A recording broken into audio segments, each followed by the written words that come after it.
Hey guys, it's Van Mike from Sega CD Universe, and here I am with my buddy, the Game Wizard, Eric, Aaron yeah, Kosharsky. Eric Kosharsky, I'm here. We're live in the store, or well, I am in the store. Okay, it's work. It's working now. Okay, cool. So we had some technical difficulties before. Sorry about that, guys. Originally, I was going to put this on my channel because me and Aaron have been trying to get together for a while to do a collaboration video, and I figured I'd throw some questions at him that people normally ask him down in the comments. Happened to get a copyright strike this week from an old TV show I put up years and years ago, a little clip. So I wasn't able to do it on my channel the way I wanted to, and then in that way. So the format's a little strange. Channel first, but either way, a bunch of questions here to ask Aaron. Hopefully, he doesn't get too many customers just right now for this small time frame. Yeah, exactly. So here we go with the first question. Aaron, what got you into video games initially? I've always enjoyed playing video games growing up, and the first system I got when I was really little was the Nintendo NES action set with the light gun and the Mario Duck Hunt and everything. My grandma bought me that when I was, I don't even know, I was extremely little, but I remember the system was taller than me, and I just like tore into it. I wasn't thinking of, oh, is this going to be worth any money? I just wanted to play it, and I've been playing video games ever since, mainly Nintendo stuff, but I mean, yeah, it's been fun. Yeah, I know what you mean. I'm a big Sega CD guy, and when I got my Sega CD, I kept the box for a while, and then I guess after the fact, like a move, gotten rid of it, and I always regretted it. So I know what you mean about getting rid of the Oh, yeah. boxes.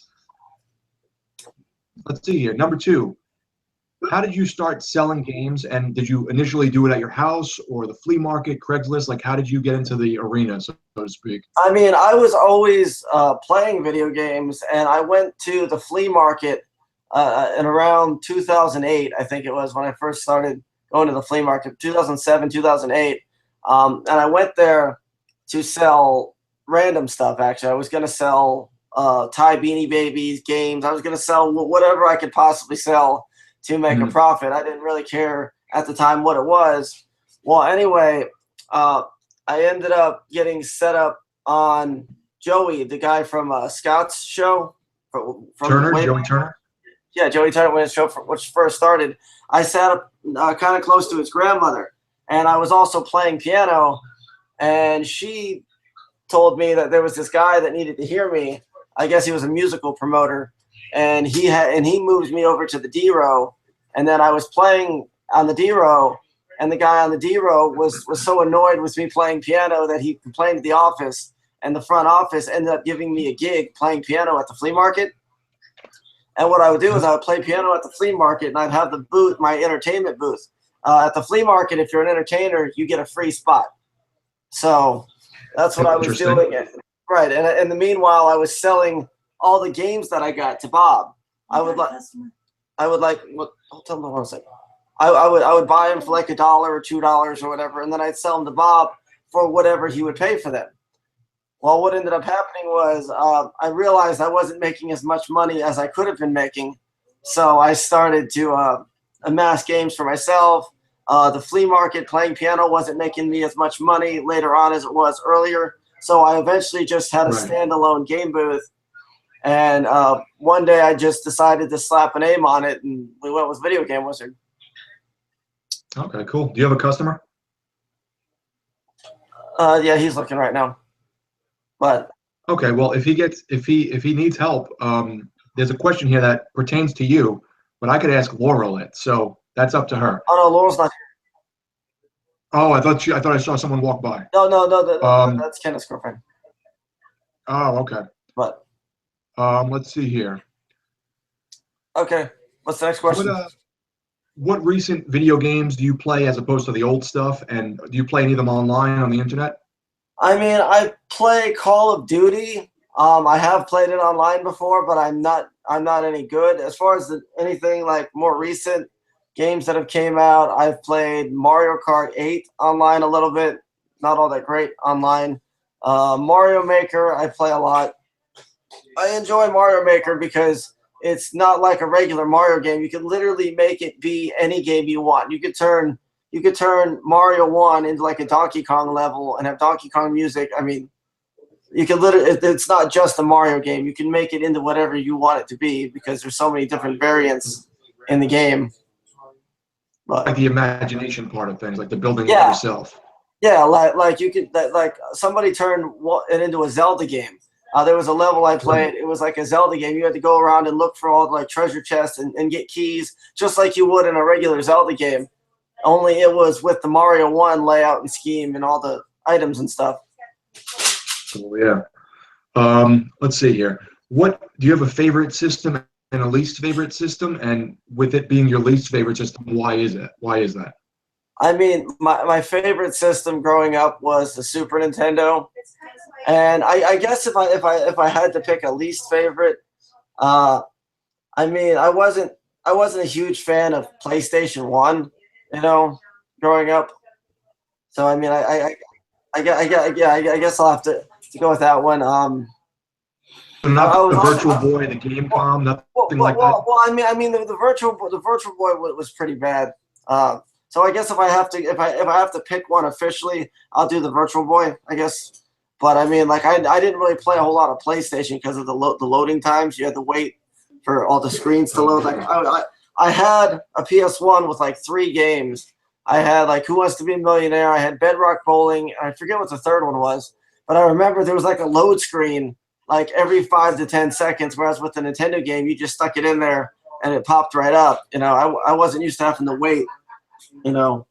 So you prefer cartridges, then, is what you're saying? Right? Yeah, I prefer cartridges, which is why I like that the Nintendo Switch is moving back to being cartridge based.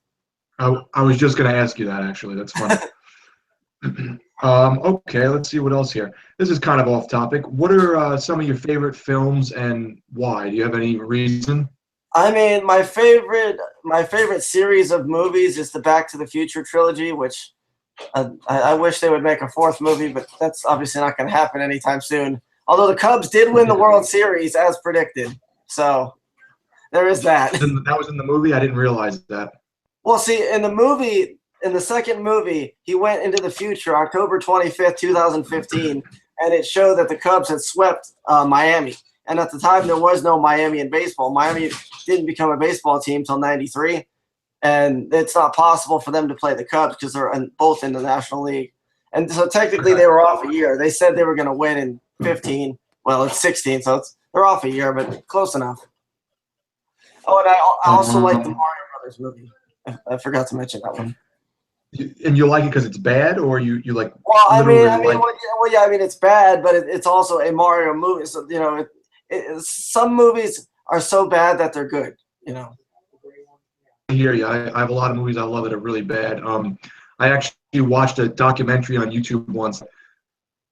You couldn't do the Mario movie any other way because even though it's so asinine and weird, there's no other way to do that story besides the way they did it. So I don't know. Yeah, it was a pretty compelling case. Yeah. I thought about it myself. How else would they have gotten Mario and Luigi from New York into?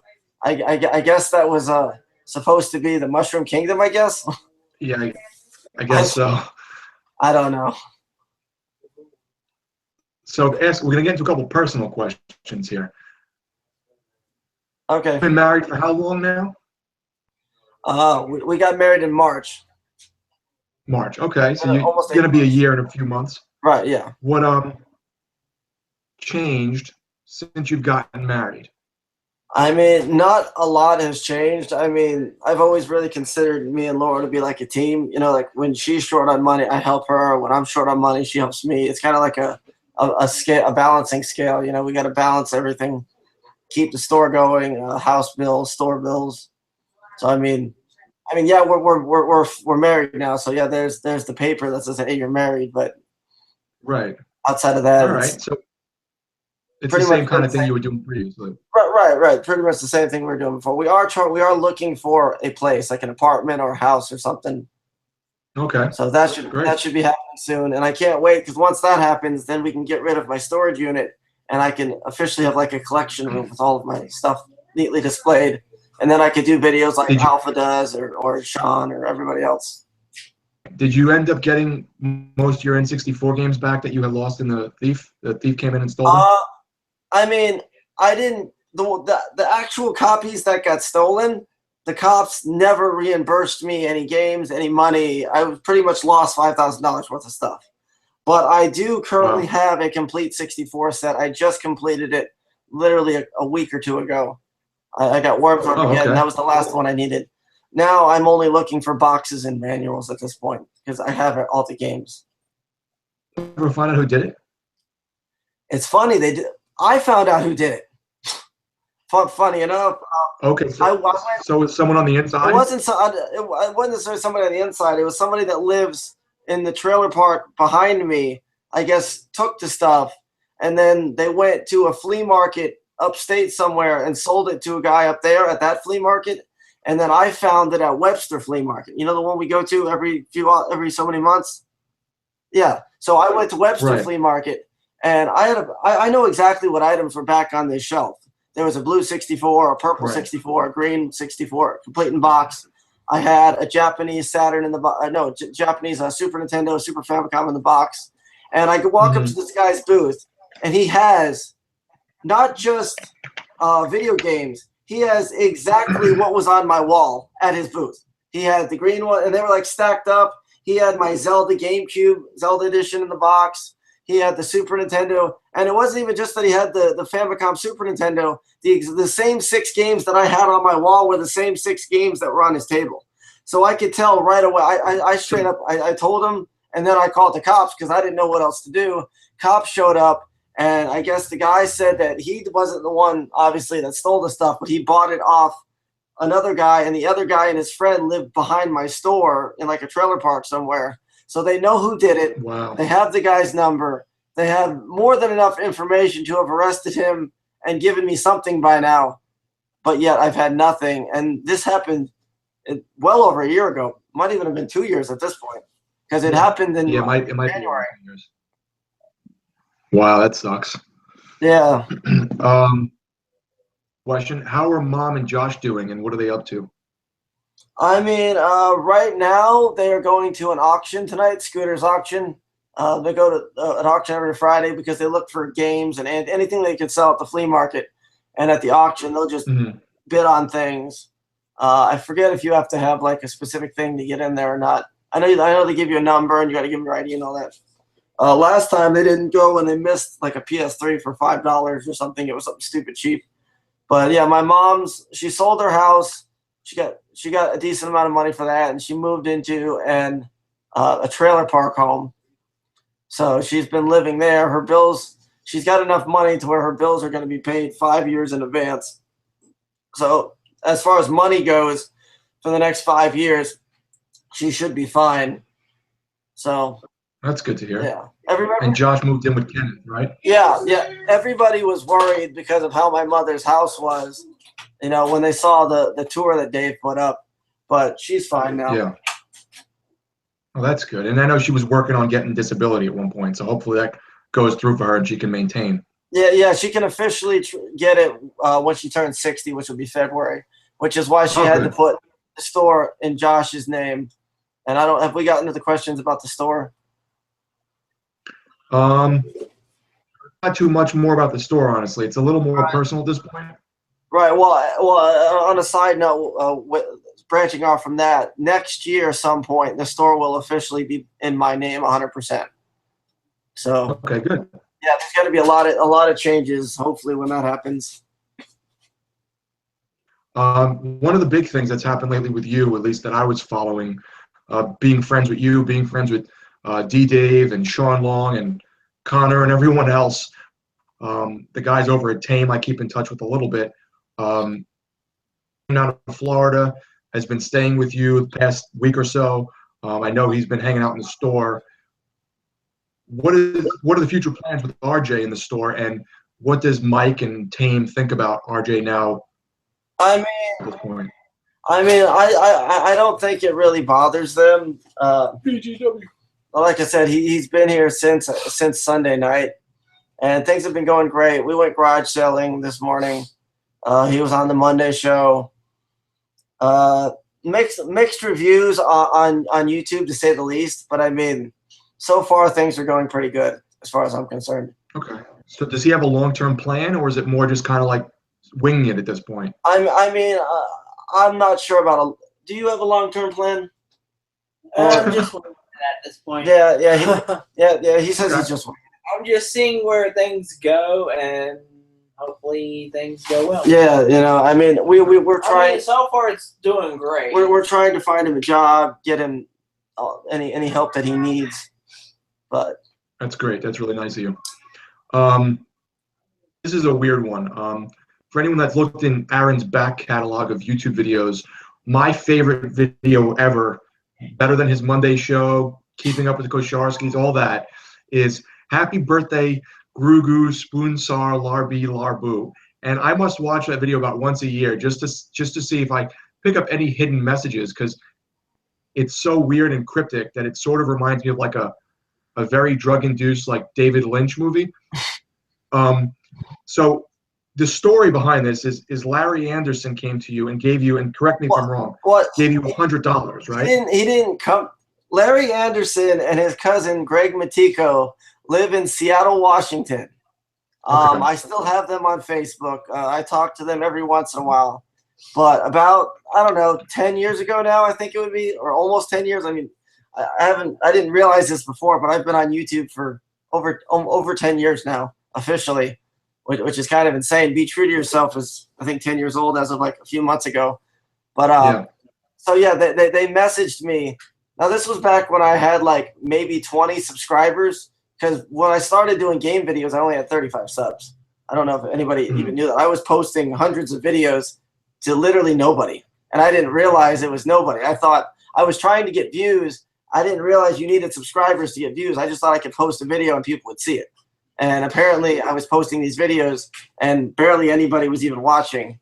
Well, they said they were Larry messaged me and said he was my #1 fan, and that his cousin Greg was, I guess, my #1 or #2 fan, and it was his birthday was coming up, and he wanted me to do an entire birthday video specifically for him. Now, I have no idea what any of the lyrics in that thing meant.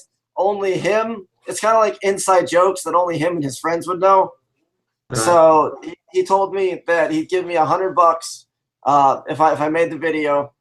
And I got in touch with my cousin Danny, and Danny's like, well, it's funny because I didn't even have to give him half the money. All I had to buy Danny was like a $10 bottle of Pop-Off vodka. And he said, I'm in. So, I mean, that's how that happened. And then the whole thing is not your idea, because it's so weird with, you know, Toenail wearing you're wearing like a bra and like a wig. Right. The bra and the wig part actually was my idea. The original script, I needed a female to play one of the parts, and I could not get one. So because I couldn't get a girl to play the girl's part, I said, screw it. I went in my mom's room, found a bra, found the wig thing, and I threw it all together, and that's how that happened. Okay, and like the raps was all them? You didn't make the raps up? They gave you the lyrics? Yeah. All of the songs on there, they made up the lyrics, you know, but there's like parts in there that have to do with me, like when Danny's popping out of the elevator and he says, ha, ha, ha, ha, ha, happy birthday to you, Greg Matico. And then there's one part where he says something about be true to yourself. They threw that in there too. Okay. And then so you never met these guys. Right. I never met. I've seen pictures of them on Facebook, and I've talked to them through Facebook and over the phone a couple times, but I've never actually met them in person. They were such fans of mine, and they loved Be True to Yourself, which is why in the middle of that video, they had me do a rock remix. There's actually a rock remix to Be True to Yourself they had me throw in there. Right. And they actually told me that they would pay to fly me and Danny all the way to Seattle, Washington. This was 10 years ago. They said they would do that. They said they were #1 fans. They wanted to get pictures and autographs. And this was before I was even actually, I guess, technically YouTube famous or whatever. They just, you know, they were fans from, like, I guess, the very first video I posted. But that's crazy. And you got to ask them one day exactly what those lyrics mean, because I would love to know. I don't know who else watched that video besides me and like 3 other of my friends. But it's the weirdest thing. So I definitely want to know if you could ever ask them what in the hell they were getting at with all the weird inside jokes. Yeah. I mean, like they wanted it to look like I had a tattoo on my arm, and they wanted it to say "to the girls," and they wanted me to have like a shot glass for like one of the letters. So. Oh, okay. Yeah, I didn't know what that was. I was kind of confused. Yeah, they wanted to look like I had a tattoo that said "to the girls," and I was like, "To the girls," and then there'd be like the one of the letters, whatever letter was in the shape of a wine glass or something like that. Yeah, I think it was a wine glass. Yeah. Yeah. So this one's kind of, I guess, probably one of the last questions. You get a lot of bullshit online. You get a lot of people that break your balls and tease you and, make fun. And sometimes I guess it's probably in good, like they're joking around with you and you don't mind and you kid around back with them. Is that Kenneth? Yeah, that's Kenneth. He's next to me.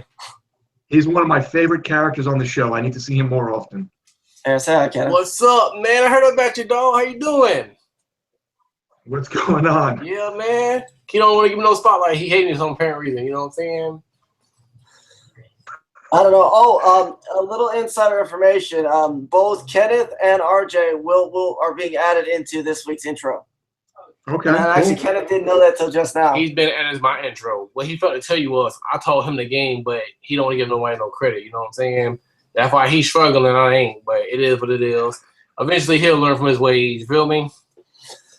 Okay. Ain't no I in All right, team. I got you. Ain't no I in team. Okay. What was that question again? So a lot of people tease you online. They break your chops. Sometimes, it's kind of just joking around. Sometimes they're kind of mean, to be frank. What do you do about it? Do you laugh along? Do you think it's just good humor? For the most part, it doesn't bother me a whole lot, to be honest.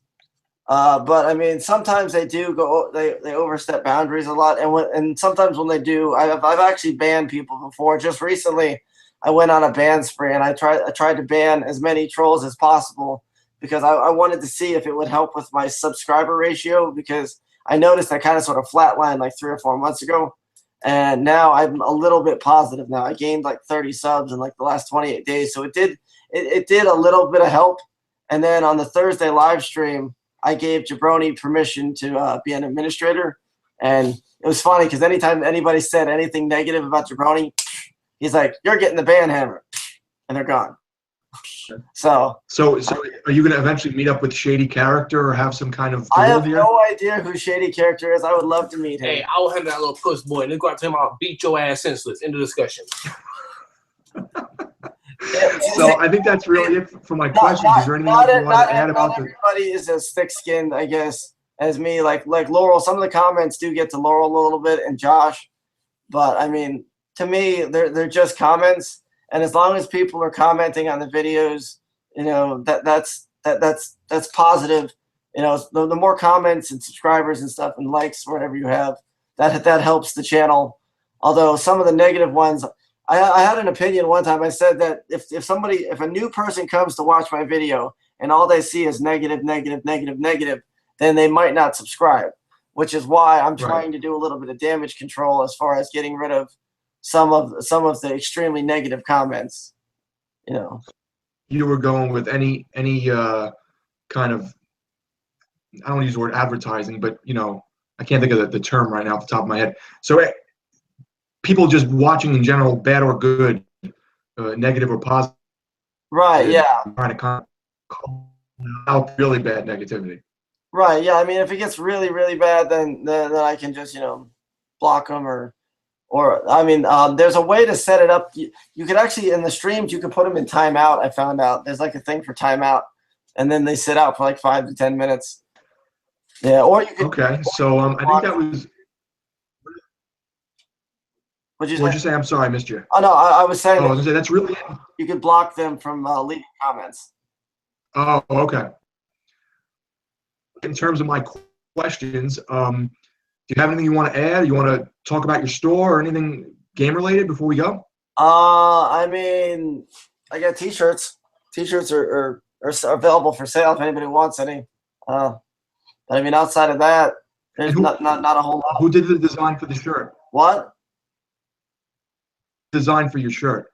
Oh, I think his name is Tim Francis. It was some guy on Facebook, and he officially gave me the rights to the logo image. All I had to do was Scott picked up a rather rare TurboGrafx Duo in the box, and he said that if I got Scott to sell that to him, then he would just give me the picture and I could do whatever I wanted with it. And I got like the full res image. It's like 4K or whatever the best resolution picture is. It was like the PDF file. And I sent that to, there's a guy at the flea market that makes shirts, and he knows a company that could just send him a bunch of prints. So that's what we did. And yeah, it didn't cost me a whole lot, but they were definitely not free, which is why I'm selling them and not just giving them all away, because I did have to pay over $200 for the amount of shirts that I got. Is it weird to have yourself on a T-shirt? I mean, having your likeness on a T-shirt seems kind of someone was walking around wearing a shirt with my face on it, I might be a little weirded out. Yeah, it is weird because a lot of times the only time you'll see a shirt with somebody's picture on, a lot of people walk around with a in loving memory of, and it'll have the picture of the person that just died. You know, so Right. I mean, so it was a little weird, but that just happened to be the logo that he picked when I don't know if he was trying to be a troll or to be funny, but he made the picture, and then everybody started making like memes of me looking like Obama or like having like orange Gatorade on my mustache. They made all different variations of the shirt, but I figured just the plain shirt by itself didn't look all that bad, so I figured I'd try it and see what happens. And I sold enough to where I guess people wanted it, so I'll just keep making them. Okay. All right, cool. So anything else you want to add before we cut this off? No, that's pretty much it. Do you got anything you want to add? Like your YouTube channel or anything you want? Yeah, I mean, I'm on youtube.com/Sega CD Universe. I talk about somewhat Sega CD, not as much anymore lately, because with the retro stuff, since the times don't really change with it or there's nothing new to talk about, I still cover it, but I also talk about movies and just all kinds of things I'm interested in. I think the most recent video I did was just remind me of my father. So definitely check me out, guys. This is going to be hopefully uploaded on my channel as well for those who missed it. And I really appreciate the interview, Aaron. Thank you very much. And check out Aaron's Game Wizard store. I don't know the address off the top of my head. The address to the store is 5314 Seminole Boulevard, St. Petersburg, Florida, 33708. We're open. All right, so check out Aaron at the store. Yeah. What are the hours? I'm sorry, I cut you off. We're open Monday through Friday, 10 to 6 for sure, and Saturdays Laurel runs it from about 10 to 5ish. I mean, or if you show up here on like a Sunday, or you show up and we're not here, because sometimes I go to the post office and back. You can always just give me a call. The phone number's on the window. I don't really want to give it out over the internet, even though they already have it pretty much at this point. But okay. All right, so thanks for your time, man. I appreciate you taking a little time here to bullshit with me, and hopefully we can do something again in the future. Thanks a lot. Okay, thanks, and I'll see you guys later. Goodbye, everybody.